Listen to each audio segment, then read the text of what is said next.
جب ذہن پختہ ہو جائے تو اصلاح کا امکان کم ہو جاتا ہے۔ محبت خاموش بھی ہو سکتی ہے، لیکن الفاظ محبت کو کچھ اور چاشنی اور رنگ عطا کر دیتے ہیں۔ زندگی آمدن اور خرچ کے علاوہ بھی بہت کچھ ہے۔ اس میں چہرے بھی ہیں اور نگاہیں بھی۔ انسان جتنی محنت خامی چھپانے میں صرف کرتا ہے، اتنی محنت میں خامی دور کی جا سکتی ہے۔ اگر سکون چاہتے ہو تو دوسروں کا سکون برباد نہ کرو۔ اگر اللہ سے معافی چاہتے ہو تو لوگوں کو معاف کر دو۔ اللہ کا احسان چاہتے ہو تو لوگوں پر احسان کرو۔ نجات چاہتے ہو تو سب کی نجات مانگو۔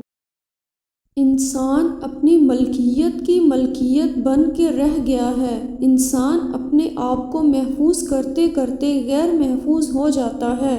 خطرہ انسان کے اپنے اندر ہے۔ سانس اندر سے اکھڑتی ہے۔ اگر آرزو ہی غلط ہو تو حسرت آرزو تکمیل آرزو سے بہت بہتر ہے۔ زندگی موت کے تعاقب میں ہے اور موت زندگی کے پیچھے آ رہی ہے۔ جب تک دونوں میں سے ایک ختم نہیں ہوتا، یہ کھیل جاری رہتا ہے۔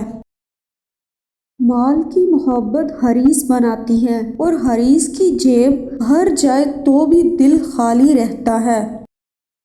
یہی زندگی دنیاوی ہے، یہی دینی اور یہی روحانی۔ ہمارا خیال بدل جائے تو ہماری زندگی کا نام ہی بدل جاتا ہے۔ انسان اپنے آپ کو خواہشات کے پتھروں میں چنواتا رہتا ہے اور جب آخری پتھر اس کی سانس روکنے لگتا ہے تو پھر وہ شور مچاتا ہے۔ جس طرح کلی کا سامان کسی اور کا سامان ہوتا ہے، اس دنیا میں کچھ بھی کسی کی ملکیت نہیں۔ عبادت نفس کے شر کے خطرے سے بچاتی ہے، تزکیہ نہیں کرتی۔ تزکیہ صرف عشق کرتا ہے۔ غریبوں کی حالت بدلنے کا دعویٰ کرنے والے خود غریبی کے ذائقے سے ناآشنا ہوتے ہیں۔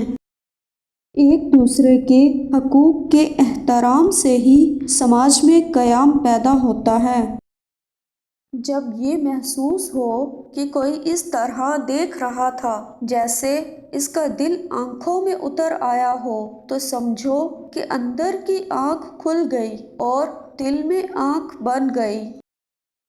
ویڈیو پسند آئے تو اسے شیئر کریں، لائک کریں اور چینل کو سبسکرائب کریں۔